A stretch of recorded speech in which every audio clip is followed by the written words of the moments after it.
Good morning, everybody. We are back in the shop today, and we're over at the Cincinnati mill, and we've got to make another batch of ground anchors.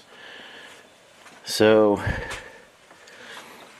to get started, I took an old crummy 50 taper and I made an adapter on it to hold some stock.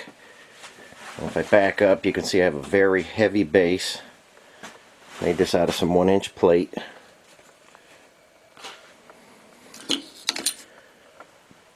Milled a slot in there. Got that greased up so the stock can slide. And over here I just have a few pieces of 3/8 thick by 1.5 inches.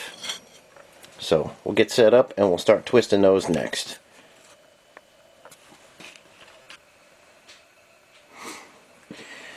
Okay guys, we're just going to put the stock in, and you can buy some dedicated twisting machines, and if you have a use for it, you got to do a lot of twisting. If you build gates or something like that, that would be pretty handy to have a machine like that.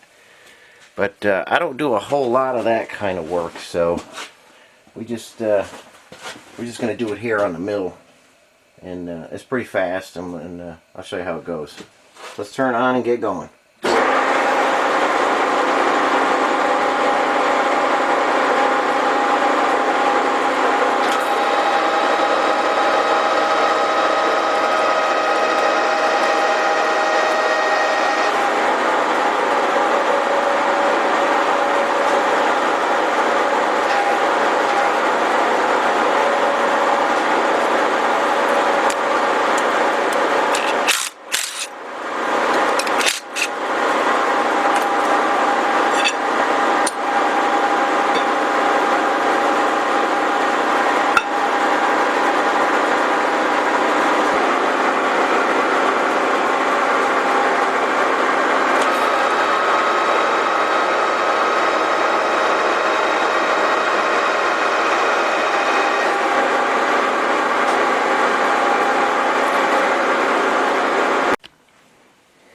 Okay guys, I got a few of them done.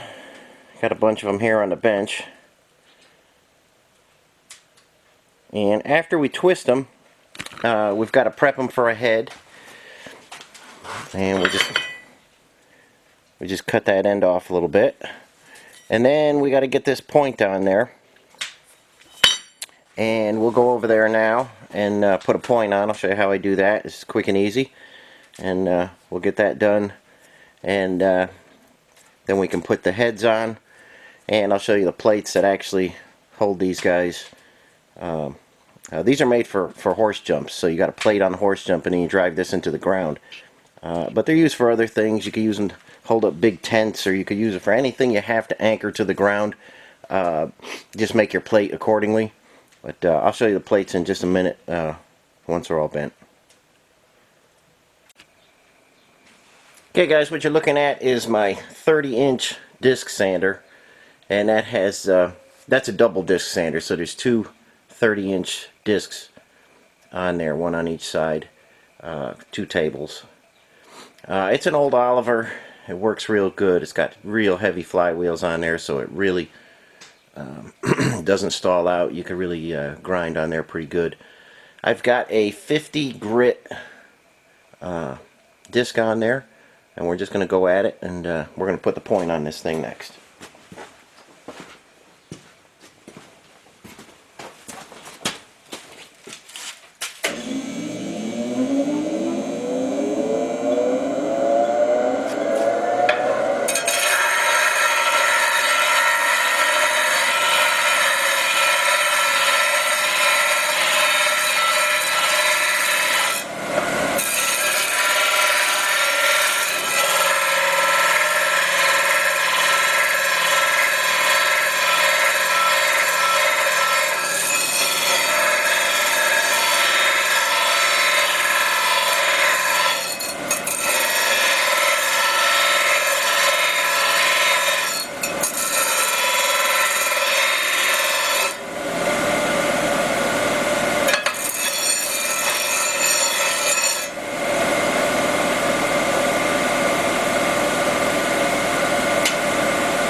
Okay guys, once the point's on there, I cut a bunch of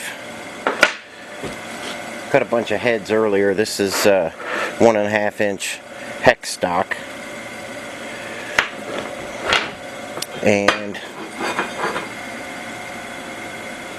we just weld that right in here. I run a root of 60-10, and then I come in and I make a second pass with some 70-18, so haven't had any trouble with those heads coming off. And we just kind of round the head a little bit on the sander so it's raised here, so when you're beating it in the ground it doesn't mushroom over real bad. So I've still got a bunch to go. I've got 80 more to put the heads on and stuff, but let me show you the plate.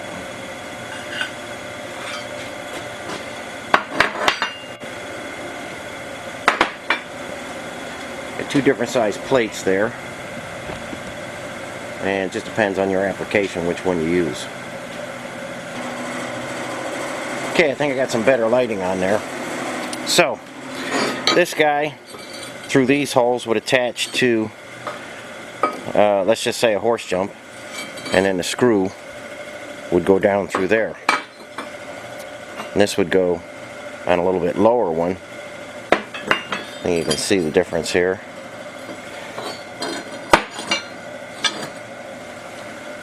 So for this particular job we've got 2 different heights, and just depending on the application, just use one or the other.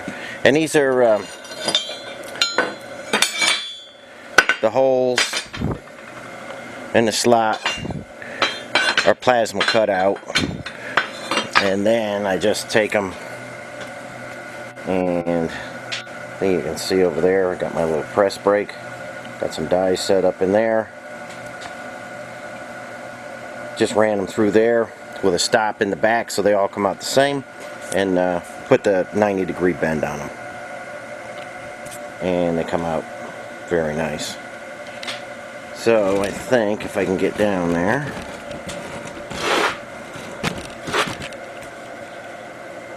you can see I have a whole cart of those ready to go, and some longer ones there. So we're gaining on it. We just got to put all the heads on now and finish these guys up. But I'll try and show you, if I can, how the screw works with the plate.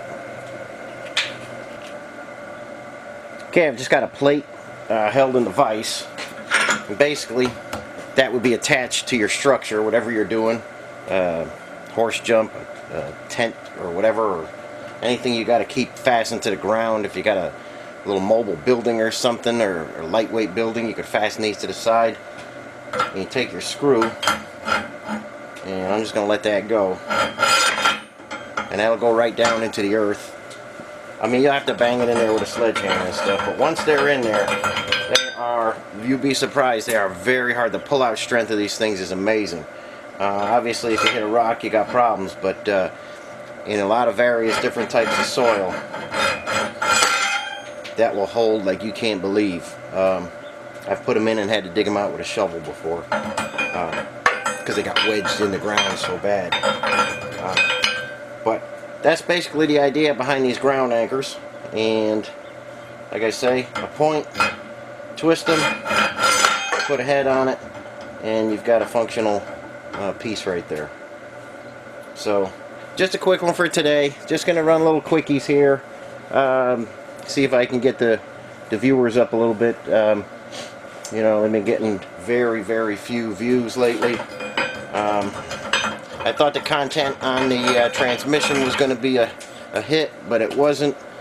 And like I say, I just don't have many ideas about what you guys want to see. So like I say all the time, if there's anything you want to see, just let me know, and I'll try and get it out there for you. But just a quickie on making some ground anchors. You know, as things come in the shop, we'll just show how they're done, and maybe one of them will make a hit. But as always, thanks for watching, and we'll catch you on the next one. Show you what I'm up to on other projects down the road a little bit. Okay, everybody stay safe. We'll see you next time.